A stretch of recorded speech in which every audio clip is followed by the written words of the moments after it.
Hey, what's up everybody? Welcome back to another Honkai Star Rail reaction. Today we have Pom-Pom's boss theme.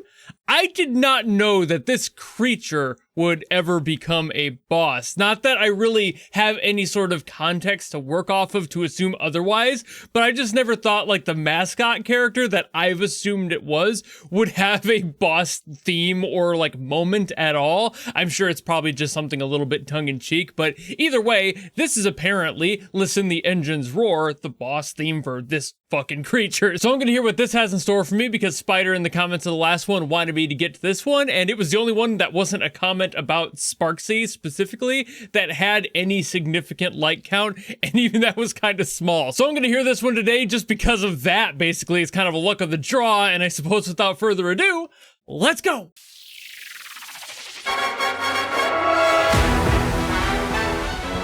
Were those the Power Rangers? What the hell is going on?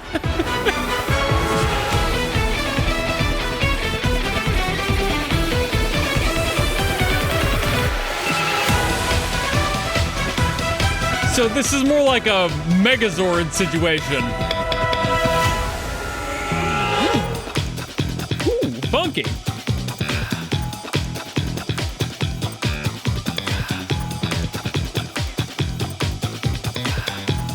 All right. Ooh, little delay there.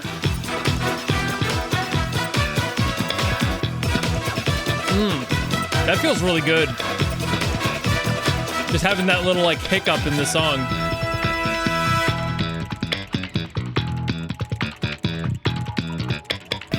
Ooh.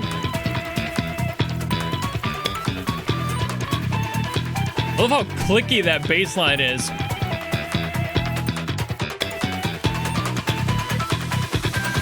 You really hear them like pulling the string.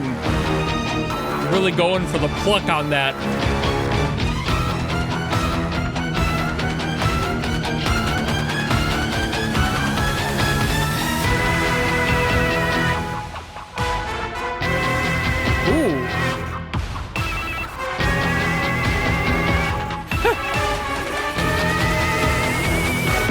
The little sound effects in here are catching my ear.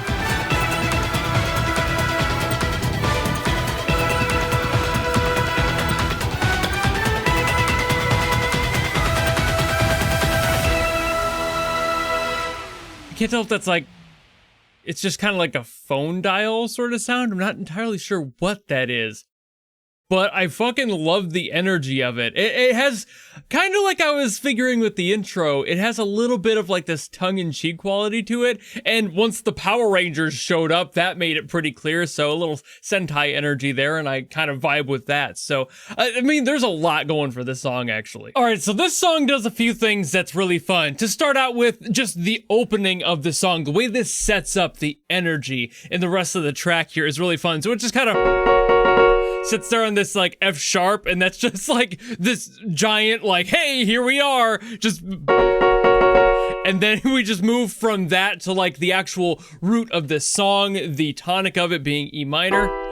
But then it like builds up into the rest of the song through this. So like I said, we start with that like big bombastic at the beginning, and then it just kind of builds from there into what I would say is like probably the strongest possible progression to set up what happens after that, which is E minor, we go like, then back up to that F sharp to a G, so,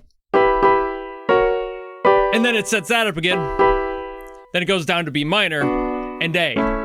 And just what that does is create this like cyclical body of where the song is going to be taking place, and we basically never go back down to the A again. That's as low as it goes. But the reason I like this so much is because you can hear how this song like connects its cyclical energy to the rest of what's about to come after it, so that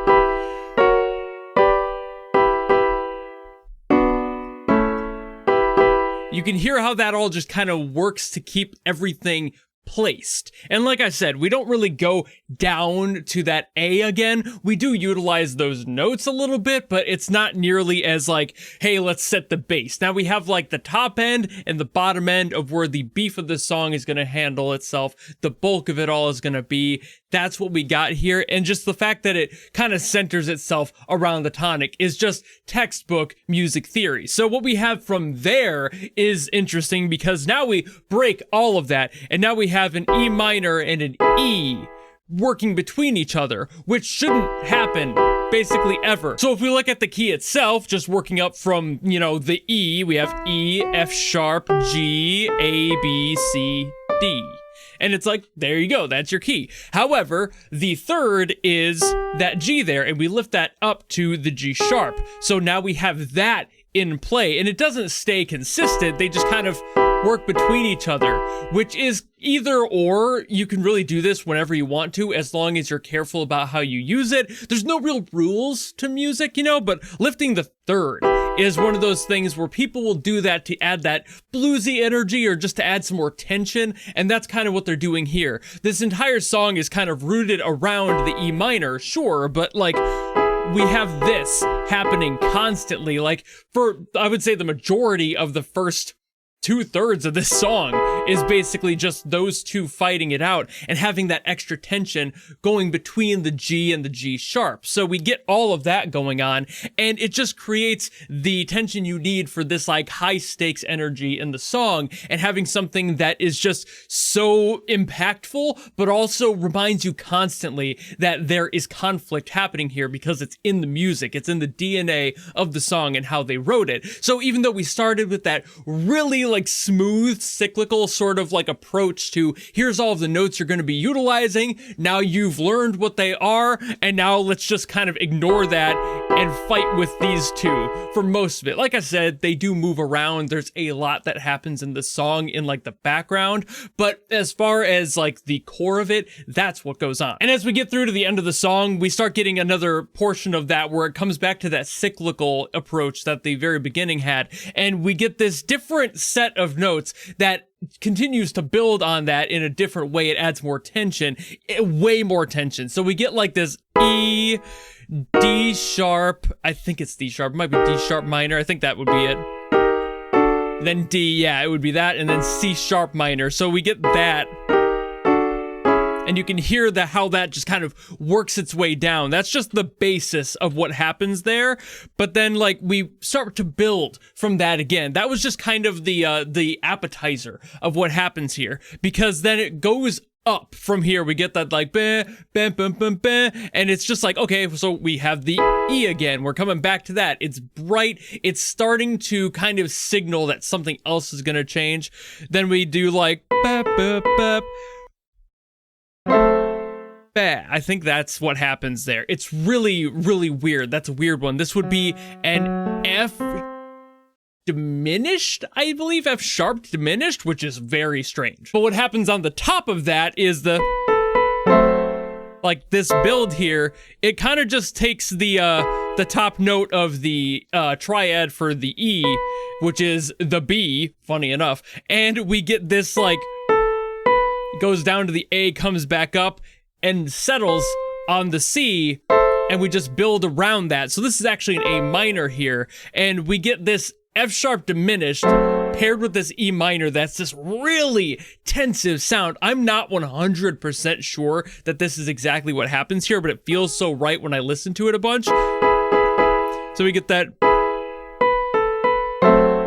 and it adds all of that tension, and it continues to move up from there. We go to like another like C sharp. I think it's actually a C sharp diminished, and they just keep adding more tension as the song rises, and you need more of that tension. So they just really lean into adding as much tension as they can before they do actually settle back into that E minor E relationship that I already talked about, and that basically hold its own till the very end of the song. There is so much happening in this song. Like I mentioned with stuff like the B minor in there, that's utilizing the same F sharp that was kind of in the normal key anyway. So it's like having that sort of a build. It's like, okay, well, these are present now. So this D is here, this B is here. We just have this sort of like an introduction to that before we start to add it to stuff that shows up later, like that whole relationship, and it's like, what the fuck is going on, you know? So I really did not expect this song to have so much to talk about. It's just surprisingly dense with what it does. It has so much going on constantly, and then all of the little sound design stuff, like whatever that like dialing sound was, I cannot really tell you what that is, but it sounds so familiar to me. Like it must just be a common sound to use or something. It's just one of those qualities where I'm like, I recognize it, but I just cannot put my finger on exactly what it is. But I love that they had that stuff in there because it adds a little bit more character to the song. And like I said, with the whole energy of the video and everything, it feels a little bit tongue-in-cheek, like Sentai soldiers taking up a Pom-Pom giant Mechazord style creation to be able to fight you is kind of just goofy, you know, in the best of ways, but having that matched with such a surprisingly dense and complex theme, it's like, where did this come from? Why is this here? Why is there so much layering? Why is there so much tension here? I don't know what the purpose of that tension is, but it's clearly here in spades. Like there's no like reprieve from anything that they're throwing at you. This entire song from start to finish is giving you these energies of here we go, here's what you need to know, and now we are going to hold you here against your will until we introduce some more tension to you. Because the next time we get out of that E minor E relationship that I said is most of the song, as you get deeper into the song, you start being introduced to weird, like, chromatic steps like this that starts to add the tension back in, and it starts to basically give you a little bit of like an adrenaline rush, like, oh no, here we go again, before it builds up into these weird chords like that and adding so much more tension to the entire track. And it's just like, for what? For what? We're facing a giant robot Pom-Pom. There's no way it could be that deep. But for some reason, the composers were like, no. I'm gonna make this my magnum opus, fuck you. And I love that for so many reasons. But I have been yapping enough, so thank you all so very much for watching. If you enjoyed this video and you want me to get to something else, by all means, drop in the comments below, and I will do my best as always to get to those. Or if you don't want to do any of that, and maybe just want to follow me and support me for more stuff coming in the future, you know how to do all that. And I'll see all of you in the next video. Goodbye!